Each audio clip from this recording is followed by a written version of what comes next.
నేను ఇప్పుడు చెత్త నుండి సంపద కేంద్రం అంకుషాపూర్ గ్రామ పంచాయత్ గట్కేశ్వర్ మండల్ మేడ్చల్ మల్కాజ్గిరి డిస్ట్రిక్ట్ నుంచి మాట్లాడుతున్నాను. ఇక్కడ మేము ఓ 2 ఏళ్ల నుంచి మాకు చాలా సహకారం అందించింది, సపోర్ట్ చేసి మమ్మల్ని అంతా ప్రోత్సహించి చేసిన సర్పంచ్ గారికి, సెక్రటరీ గారికి, తక్కిన సిబ్బంది వాళ్ళని మర్చిపోలేము. ఎందుకంటే వాళ్ళు రోజు చేసే పని ఇక్కడ మాకు ఎంత సహకరించి మేము ఎలా చెప్తే అలా చేసి ఇవాళ ఈ స్థాయికి వచ్చాము. ఏంటంటే మేము ఒక ఎరువు తయారు చేయడం కానీ 10 టన్నుల పైన ఎరువు తయారైంది 3 నెలల్లో. అలాగే ఇప్పుడు కొత్త విధానంతో ఆ ప్లాస్టిక్ నుంచి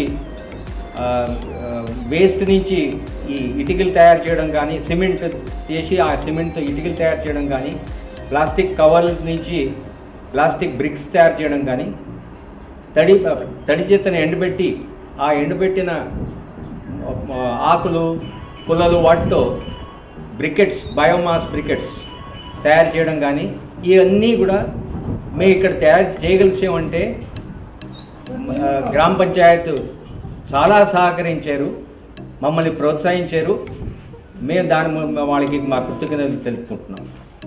ఇంకోటి ఏంటంటే ఇది ఒక పొల్యూషన్ అరికట్టడం, అంటే కాలుష్యాన్ని అరికట్టడమే కాకుండా దీంట్లోంచి మళ్ళీ సంపద, wealth out of waste. Wow, అది మా థియరీ. అది మేము ప్రాక్టీస్లో చేసి చూపెడుతున్నాం. ధన్యవాదాలు. చెప్పండి, ఎక్స్ప్లెయిన్ చేయండి సార్. ఇది తడి చెత్త నుంచి ఎరువు చేసే విధానం. మేము ఇక్కడ తయారు చేసిన ఎరువు ఇప్పటిదాకా 10 టన్నుల పైన తయారు చేసాం. ఈ ఎరువు తయారు చేసేది ఏంటంటే ఎండబెట్టిన ఆ ట్యాంకుల్లో వేస్తాం. ట్యాంకుల్లో దీంట్లో కల్చర్ కాంపోస్ట్ అని సొల్యూషన్ చేస్తాం. అంటే ఎర్రలు వేయకుండా ఇది కల్చర్ కాంపోస్టింగ్. ఇది 15 నుంచి 21 రోజుల్లో ఎరువు తయారైపోతుంది. ఆ ఎరువు తయారైపోయిన దాన్ని దీంట్లో జల్లిస్తాం. ఇది సెపరేటర్, ఇది సెపరేట్ చేస్తాం అనమాట. ఆ మిగిలిపోయిన చెత్తని అలా ఎండబెట్టి మళ్ళీ ఆ ఇటుకల కోసం వాడతాం. ఏది బయోమాస్ ఫ్యూయల్ ఇటుకలకి వాడతాం అన్నమాట. ఇది తయారైన ఎరువు. ఏం చేస్తారు? ఈ ఎరువునేమో ఇప్పుడు మనం ఇక్కడ పల్లె ప్రకృతి నర్సరీ ఉంది, హరితారం ఆ టైంలో పైగా రోడ్డు పైన పక్కన ఉన్న చెట్లకి వాటికి ఈ ఎరువు వాడతాం. ఇప్పటిదాకా ఇది బయట అమ్మట్లేదు, ఇక్కడే గ్రామంలోనే చెట్లకే వాడుతున్నాం.